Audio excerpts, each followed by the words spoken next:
मैं भुवनेश्वरी देवी का ध्यान करता हूँ। उनके श्रीअंगों की आभा प्रभात काल के सूर्य के समान है और मस्तक पर चंद्रमा का मुकुट है।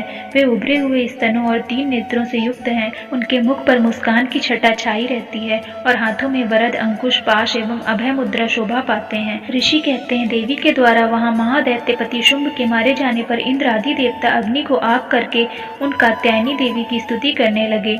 उस समय अभीष्ट की प्राप्ति होने से उनके मुख कमल दमक उठे थे और उनके प्रकाश से दिशाएं जगमगा उठी थी। देवता बोले, शरणागत की पीड़ा दूर करने वाली देवी, हम पर प्रसन्न हो जाओ। संपूर्ण जगत की माता, प्रसन्न हो जाओ। विश्वेश्वरी, विश्व की रक्षा करो। देवी, तुम ही चराचर जगत की अधीश्वरी हो। तुम इस जगत का एकमात्र आधार हो, क्योंकि पृथ्वी के रूप में तुम्हारी ही स्थिति है।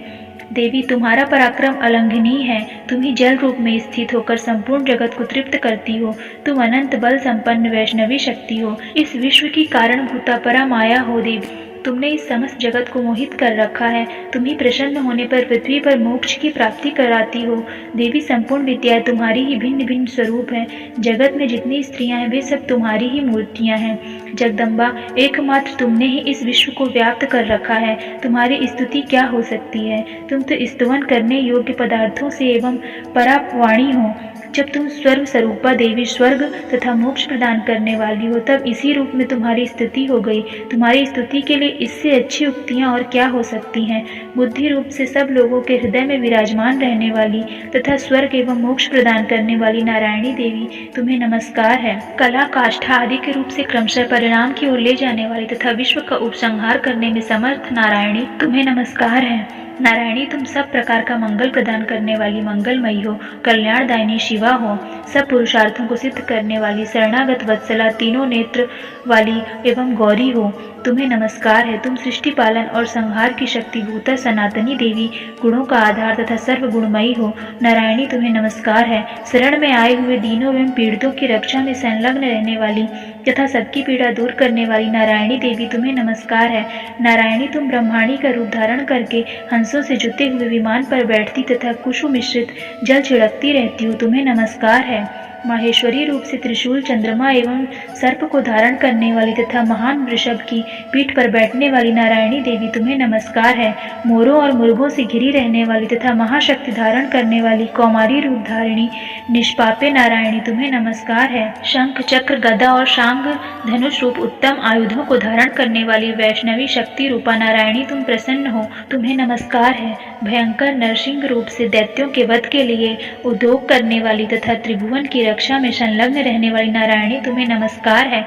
मस्तक पर किरीट और हाथ में महावज्र धारण करने वाली, सहस्त्र नेत्रों के कारण उदीप्त दिखाई देने वाली और वृत्रासुर के प्राणों का अपहरण करने वाली इंद्र शक्ति रूपा नारायणी देवी, तुम्हें नमस्कार है। शिवदूती रूप से दैत्यों को महती सेना का संहार करने वाली, भयंकर रूप धारण तथा विकट गर्जना करने वाली नारायणी, तुम्हें नमस्कार है। दाढ़ों के कारण विकराल मुख वाली, मुंडमाला से विभूषित मुंडमर्दिनी चामुंडा रूपा नारायणी, तुम्हें नमस्कार है। लक्ष्मी, लज्जा, महाविद्या, श्रद्धा, पुष्टि, स्वधा, ध्रुवा, महारात्रि तथा महाविद्या रूपी नारायणी, तुम्हें नमस्कार है। मेधा, सरस्वती, वरा, ऐश्वर्य रूपा, बाभ्रवी, तामसी, नेता तथा ईशा रूपिणी नारायणी, तुम्हें नमस्कार है। सर्व स्वरूपा, सर्वेश्वरी तथा सब प्रकार की शक्तियों से संपन्न दिव्य रूपा दुर्गे देवी, सब भयों से हमारी रक्षा करो, तुम्हें नमस्कार है। कात्यायनी, यह 3 लोचनों से विभूषित तुम्हारा सौम्य मुख सब प्रकार के भयों से हमारी रक्षा करे, तुम्हारा नमस्कार है। भद्रकाली, ज्वालाओं के कारण विकराल प्रतीत होने वाली, अत्यंत भयंकर और समस्त अस्त्रों का संहार करने वाली, तुम्हारा त्रिशूल भय से हमें बचाए, तुम्हें नमस्कार है। देवी, जो अपनी ध्वनि से संपूर्ण जगत को व्याप्त करके दैत्यों के तेज नष्ट किए देता है, वह तुम्हारा घंटा हम लोगों की पापों से उसी प्रकार रक्षा करे जैसे माता अपने पुत्रों की बुरे कर्मों से रक्षा करती है। चंडिके, तुम्हारे हाथों में सुशोभित खंग, जो असुरों के रक्त और चर्बी से चर्चित है, हमारा मंगल करे, हम तुम्हें नमस्कार करते हैं। देवी, तुम प्रसन्न होने पर सब रोगों को नष्ट कर देती हो और कुपित होने पर मनोवांछित सभी कामनाओं का नाश कर देती हो। जो लोग तुम्हारी शरण में जा चुके हैं, उन पर विपत्ति तो आती ही नहीं।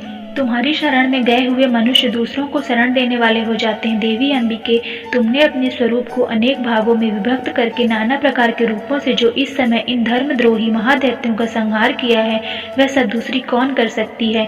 विद्याओं में, ज्ञानों को प्रकाशित करने वाली शास्त्रों में तथा आदि वाक्यों में तुम्हारे सिवा और किसका वर्णन, तथा तुम छोड़कर दूसरी कौन सी ऐसी शक्ति है जो इस विश्व को अज्ञानमय और अंधकार से परिपूर्ण ममता रूपी गड्ढे में निरंतर भटका रही हो, जहाँ राक्षस, जहाँ भयंकर विष वाले सर्प, जहाँ शत्रु, जहाँ लुटेरों की सेना और जहाँ दावानल हो, वहाँ तथा समुद्र के बीच में भी साथ रहकर तुम विश्व की रक्षा करती हो।